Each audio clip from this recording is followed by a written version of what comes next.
So we are here in Freeburg with Sara and her mom and dad and their beautiful rescued dog from Speranza Animal Rescue. In honor of Subaru's Make a Dog's Day coming up this Thursday, we're here to hear about Maddie.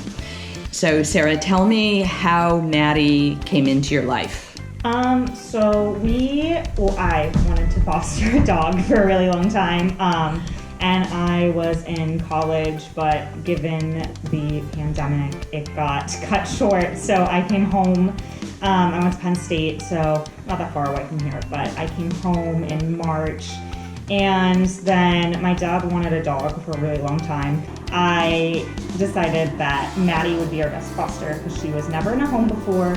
She was there for 5 years. No one had any, she was just never given a chance, so I decided that she would be the one that we would take. And then we had her here, so she was pretty much fine for never being in a house before. She did jump on top of a coffee table the second she got here. And then she tried to eat my cactus. Then he kept asking me every day, he's like, are you going to tell the shelter we're keeping her? And I was like, it's not that simple. I thought we would have to go through like another adoption process or anything. And I was like, it's not simple. I can't be like, oh, by the way, she's not coming back. But I just texted them and I was like, I think we'd like to keep her. And so, he spoils her, and that's why she doesn't listen most of the time. He makes deer meat and bologna. She gets some of that when I'm not around. She looks very healthy.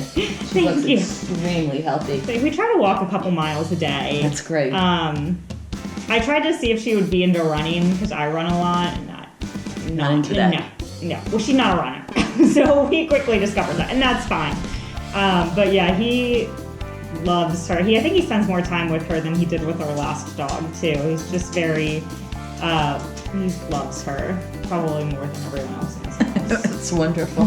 So would you have any words of wisdom to share with someone who's thinking about adopting an underdog?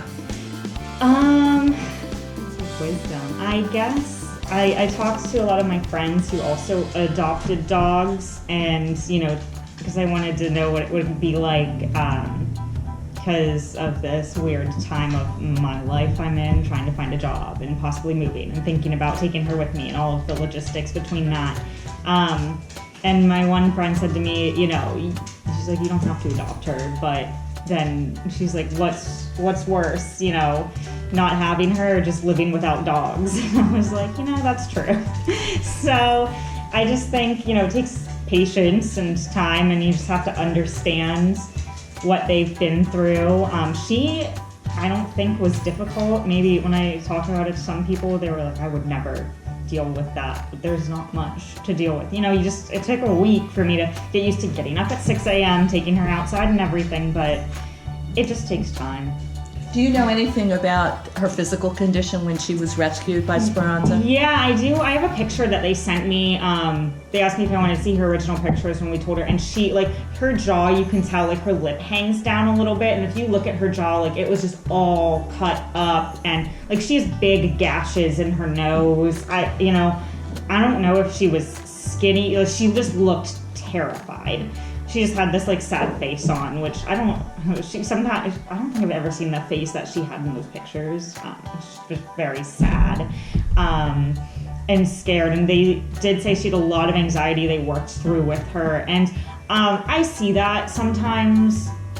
So when you find a job and it's time to move out of the house, is your dad going to allow you to take her?